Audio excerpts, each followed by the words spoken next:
Welcome to Active Life 60. I'm Tim. And I'm Teresa. And we're canoeing today on the mighty Columbia River. So get on your life jacket and your water shoes and let's go.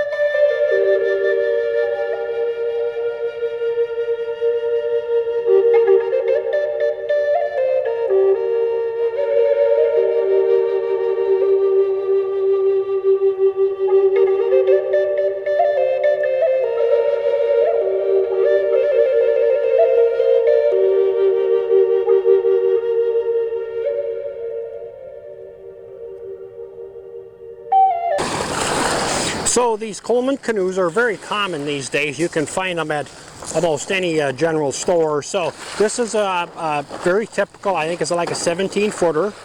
Just to give you a little bit of a, so you can see where the seats are located. This is where the rear of the canoe right here, where this seat is positioned. And up there you can tell that's where the front paddler would sit. So you're going to be going in that direction, which how this canoe is positioned. Now, I have used these Colemans on the rivers before, similar canoe, and I used it solo. So there again, I would sit in the middle, and unfortunately these Colemans have that brace thing, but that's fine. There, you want to get your center of gravity split. Okay, one of the keys about launching or retrieving is keeping your center of gravity. So you can see here, so Teresa is going to step in. We've got some wave action here. This is why this is a little tricky today. It's pretty real life. And then she's going to have to swing her body. But keep it, and then she's going to grab her paddle and she's going to keep herself kind of grounded, and so then the back of the canoe is grounded for stability, but then I get in and push myself off.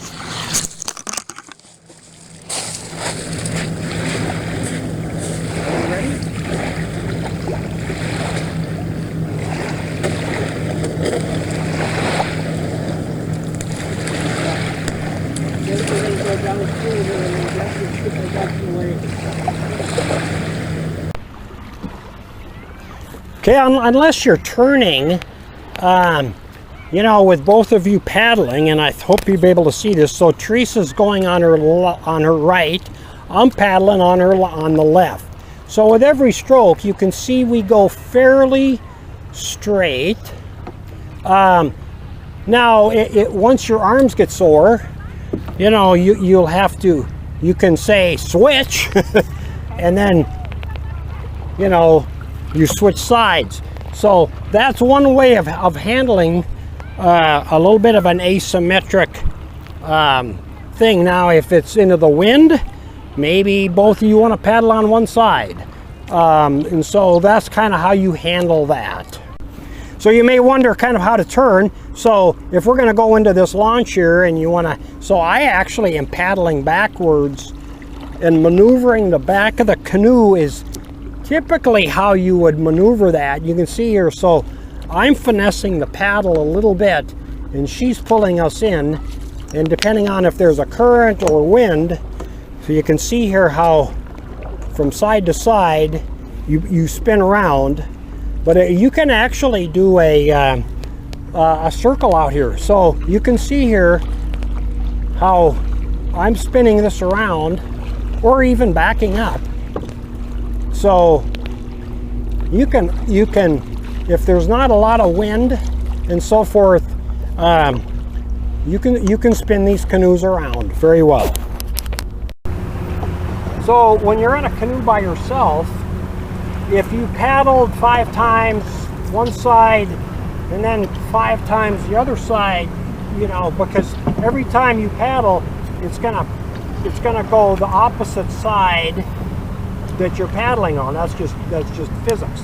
But if you do the quote J stroke, you paddle and then you turn it into a blade and you kick sideways. So you paddle and then you just give it that little bit of a rudder action is all it takes, and you'll feel the front of the boat move back. So you're pulling to one side with your stroke and then a little bit of a kick, and you will go straight every time. Now if you wanted to switch sides and do the J strokes from the other side, that's fine also. But one thing this does is it lets a single paddler navigate a nice big 18-foot canoe, but it's necessary even for 2 people actually. The beauty of the J stroke is a individual single paddler can manipulate the canoe. So with every stroke you take, you can see how the front is moving around. Then you have to switch sides and bring it back. Well, with the J stroke, you don't have to do that. One way, and then you kick sideways. You paddle, and you kick sideways. You paddle, kick sideways. And that is how an individual paddler keeps going straight. And also, the rudder action of the J stroke is a wonderful, just a maneuvering tool. It's just a rudder. And just manipulating the paddle a little bit is a wonderful way to do that. And it just takes a little bit from the back of the canoe. It's tough to do this from the front. So this is what the back paddler does. I also wanted just to talk a little bit, even for a day outing. You know, we're getting some waves coming in here from all the motorboats, but so there is a little bit of a chop. But even for a day outing, I will bring the bailing device, which is just a cut-on bucket. That will save you. And then, that is not a toy, that is a squirt gun to suck all the water out of the bottom of the canoe when you get a splash. So even if you're just out there having fun, you may pick up some splash and how you get it out. That's what that bailing bucket is for, and that squirt gun, because those will suck right out of the bottom of the canoe. I saw that device on a raft trip. You can also see that everything, and I mean everything, is lashed down. So everything is on one of these little lash down strips so that it doesn't float away. Same with our map. Same with our map. We use this for navigation. Then you can also see we have a little dry bag in the middle for your just day supplies. Maybe you have some snacks or whatever with. So everything gets lashed down. Okay, when we're canoeing, we also want to make sure our phones and our IDs are safe. So they have these Pelican boxes, and we just put our ID and our phone in there. These are watertight. And then, of course, we lash that down.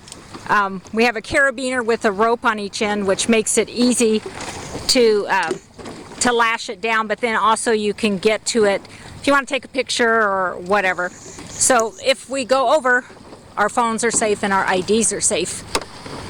You can also see the cooler.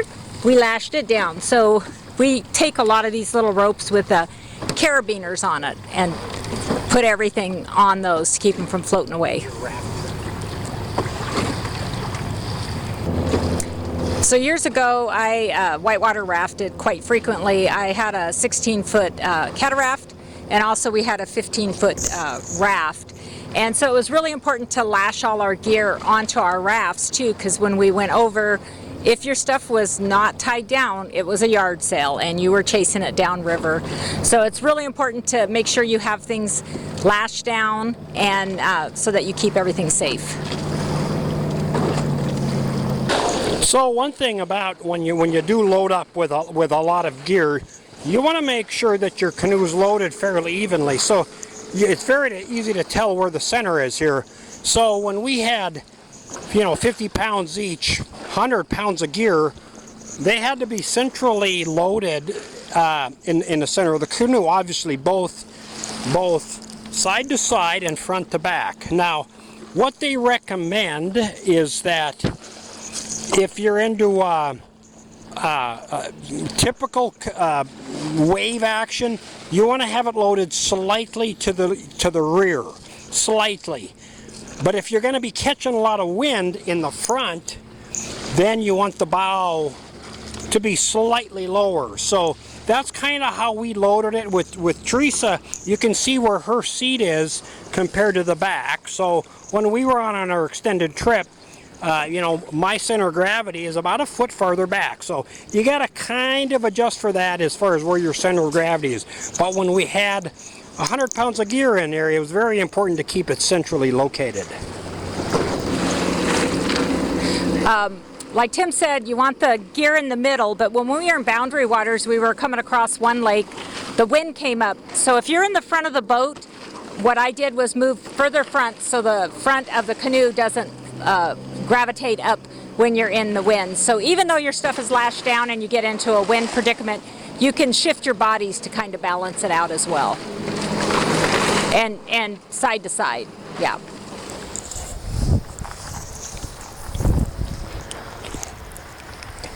So I want to talk about paddle sports in general, which have really exploded in the last, 20 years or so. Back in the 60s and 70s and before that, it was aluminum canoes was about all you had.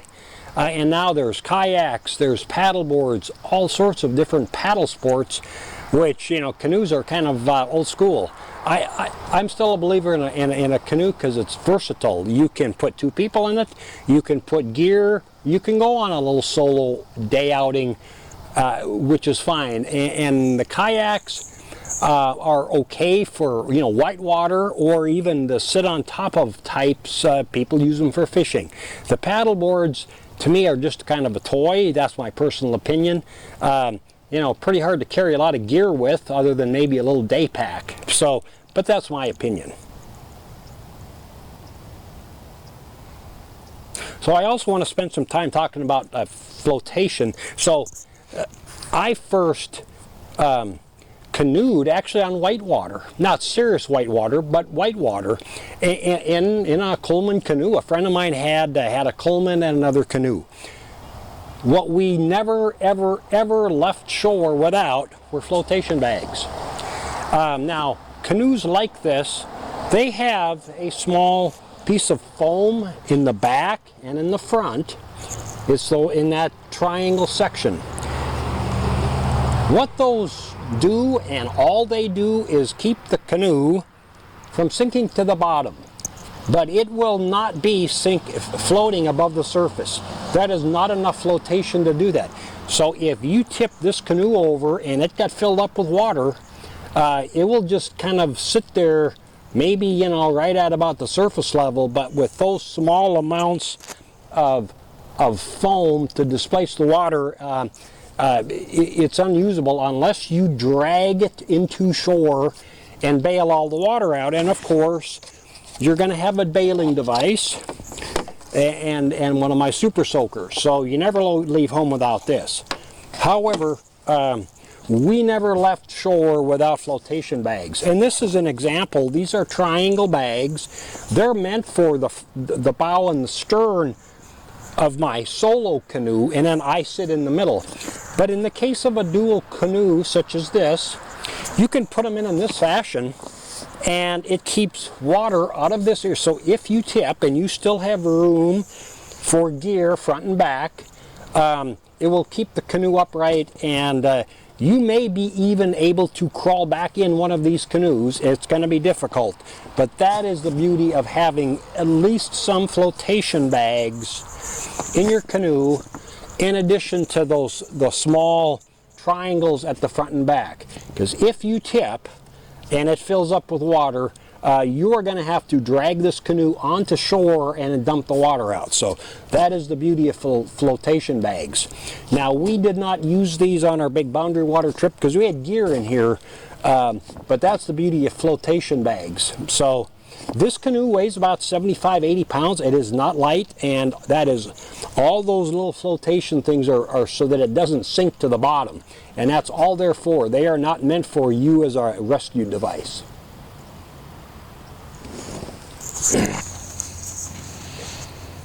Okay, so we're going to go over what we normally take backpacking, and then we'll add on what we take rafting. So we have our tent. We just have a thermal thing to keep us warm if it's cold out. Pillow, you want to be comfortable. Sleeping bag, our air mattresses, pack covers. I have my 10 essentials in here. Our compass, a little washcloth thing, headlamp, stoves in here with our pot, first aid kit. Typically we have a gravity water filter, and then we have our pump water filter. So depending on where we're going, oftentimes you get in trouble with the gravity if there's a lot of silt. Rain gear, bear bag. We use a different one for canoeing. Your toilet paper and your shovel, a water jug, bear spray, rope, and a little towel. And then when we go rafting, we expand on this a little bit, and of course we can carry more. Our packs are usually 35 to 40 pounds. Okay, in addition to the gear that I just pointed out, of course we'll have our clothing, got to check the weather, so sometimes we take lightweight clothing if we know it's going to be really warm. We always take lightweight rain gear, or on canoeing we take a little bit heavier. We also take different weights of jackets. The idea on regular backpacking is to keep your weight down on your pack, but you also want to be careful and make sure you're taking enough with you. In addition, what's missing here is our food. We freeze dry all our food and try to make it as light as possible in our snacks. And then at night you've got to have a bear bag to put your food in, to put on a bear pole or in a bear box. So in addition to normal backpacking type gear, as Teresa described, when you're on an extended multi-day canoe trip, such as the Boundary Waters, there are others that not only are you going to have to pack all your camping gear, so to speak, but it's things specific to water. And also the different factor in you may have to carry all of your gear and your canoe on portages, sometimes multiple portages a day. So that's a little different dynamic in that kind of a trip versus just normal backpacking. So your 35 to 40 pound pack is going to grow. Now what we used are the waterproof, we call them river bags, but they have straps. They're like a backpack, and you roll them up, and they're fairly waterproof to a point. Now they're not like a big Ziploc. They will get water in them, but at least you'll have a few minutes to get them out. And your normal splash, they are rubber. So highly recommend something like this versus regular backpack, because you will get those wet. In the old days, in northern Minnesota, they had what they called the Duluth pack, and it rode low on your shoulders, and it had a strap across your head, because your canoe goes up over your shoulders. So those Duluth packs rode kind of low on your back, and then with the head strap, and then you could also carry the canoe in one trip. We saw one person with those. I think they had a plastic bag inside to keep it waterproof because it was canvas. Anyway, we just went with the rubber water bags, and they did fine. These are going to be loaded to about 50 pounds, so they're heavy. Another thing, obviously, you're going to have life jackets. You're probably going to wear those on a portage, but that's more gear you're going to have to wear. Also, we have one pack. We call it our day pack, and it's a small to medium size. This is actually like a little day pack. You can actually wear it. It's got straps. And in here, obviously, we would have our supplies for the day. A snack, suntan lotion, and those kind of things that you can get in and out of quickly without having to take all of your gear out.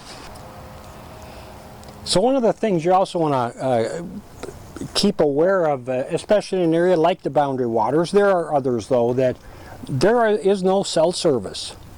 It is literally at the end of the road.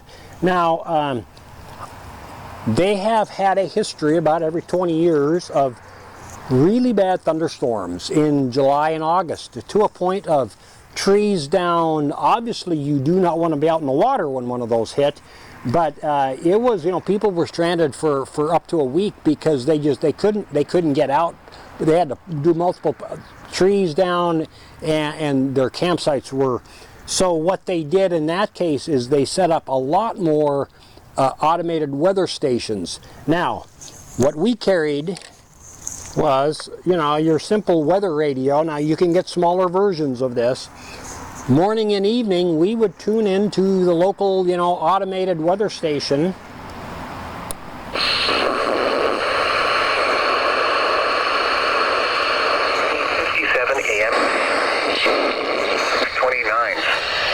For today, sunny. Highs in the lower 90s. And we at least could get a sense of whether there was some massive storm approaching. When you hear thunder and lightning in the distance, it gets a little scary, even if you're in camp. Now, this particular device, this radio, it runs on batteries, but it also has a wind up, so you can crank it up by hand if you have to. It has a siren, and it also has a lantern, and so on and so forth. So, and also a thermometer. Now, this is 1.5 pounds, so take that into consideration. But it can save your life. Now, regular GPS signals, you could receive them. I used mine. Also have a map. Also have a paper map so that you know where exactly these lakes and portages are. So one of the devices I've used through the years when I'm off by myself, is some kind of an emergency locator device. This is called a spot, Find Me Spot. It's 10, 12 years old now. Couple of features, because it goes to the satellite, it doesn't rely on cell phone signals, but it has a check-in I'm okay button, a help button that goes to pre-designated 5 or 6 people that you have text or emails, and if you're stuck in the ditch but don't need the county sheriff, you would hit the help button, and then there's a 911 button. So there again, this is all based on satellites. And we used the I'm okay button, the check button, every night. We would set it off. I had a predetermined message that just said, "This is Tim, I'm okay." But it also gave them a pinpoint accuracy of where we were at. And so every day they could follow us where we were located. And if you truly did get into trouble, you could hit the 911 feature. So there are multiple versions of these out today. Some of them actually have a texting capability through the satellite. Now, you're going to pay a lot of money for that service, hundreds of dollars a year. When I first used this, I was using it in areas just locally out on like day hunting trips that did not have cell reception. And that has changed over the years. And also, the annual fee started off at $100, then it went to $125, then it went to $150 a year, and I wasn't using it. So I just recently discontinued this, but there are multiple versions of these, and they will save your life, or they'll send rescue when you're truly in a bad spot. So consider these when you're out of cell phone reception. We want to talk just briefly about footwear. So on a normal backpacking trip or whatever, you got a pair of hiking boots and maybe a pair of camp shoes. what we were going to run into, and we looked at various historical narratives of what footwear to use when you're on a multi-day canoe trip, because you're going to get wet, but you also have to portage, sometimes over very rocky, gnarly terrain, up to a half a mile or maybe longer. So, you know, wearing simple water shoes isn't going to cut it. There's no ankle support. Some people wear rubber boots, but they're not good to if you're in a long portage and rocky terrain, but you don't want to have leather boots either. So what we bought, these are a very typical pair of wading boots that fly fishermen use. So, I mean, you can get in the water with them. They got a neoprene liner. Now, your feet get wet. However, they're a good, stable boot for walking in, and they have a felt sole. Some of them have rubber now instead of felt, but felt. So, when you're on slippery rocks and so forth, that's why the fly fishermen wear these. But it gave us enough ankle support. We wore these all day in the canoe, on the portages, everywhere. Your feet were a little bit pruny by the end of the day, but it gave you ankle support. And so all we used were these fly fishing boots and then you know, a pair of camp shoes, and that was all we took. Versus having a pair of rubber boots with us for really wet, muddy terrain, and then a pair of hiking type boots for portages that would be really rough, and then a pair of camp shoes. So all of a sudden you're talking about, you know, 10 pounds of shoes. So these worked extremely well for us on footwear wise. Now, we heard multiple opinions that if you're in a canoe all day with no back support, you can find these collapsible chair backs, so something to lean against.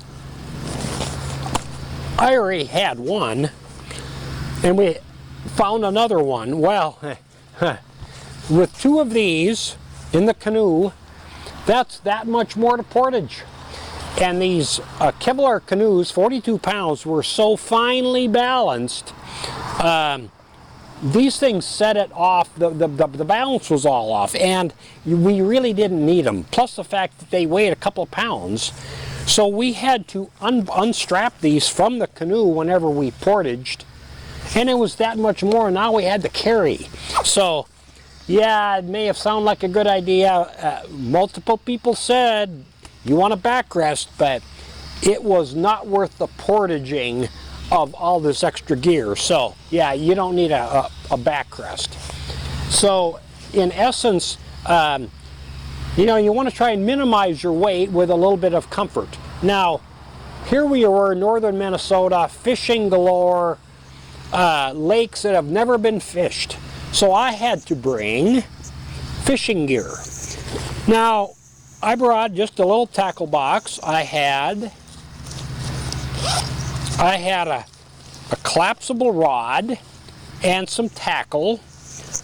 But if we caught fish, now we had packed food to eat, but if we caught fish, well, you need oil to fry it in, and you need fish fry flour, all to fry up a couple of fish at night.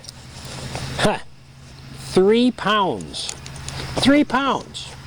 And in fact, we didn't catch any fish. I tried a little bit. So, okay, it ended up being 3 extra pounds I didn't need. However, you know, the thought was there. Here you are in wonderful northern Minnesota.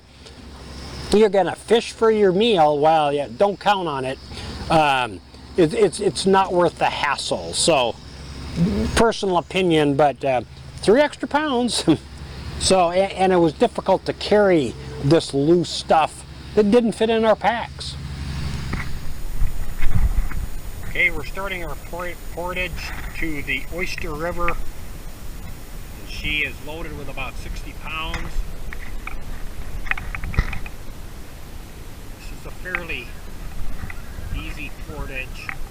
Tim, Feats of strength. showing you the proper technique to getting the boat on your shoulder.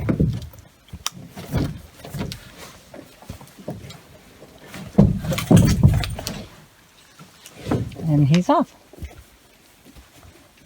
This portage is Oyster to what lake is that, hon? Rocky. Rocky. Give a little help if I have. Oh, my head's not. Let's see. Okay, hang on. Now, just walk it back. Walk it back. I'm not back. Lift up your arms so you're on your shoulders. Wait, that's not it. Okay, wait. Okay, wait, I gotta get it further. Back there. Okay, and then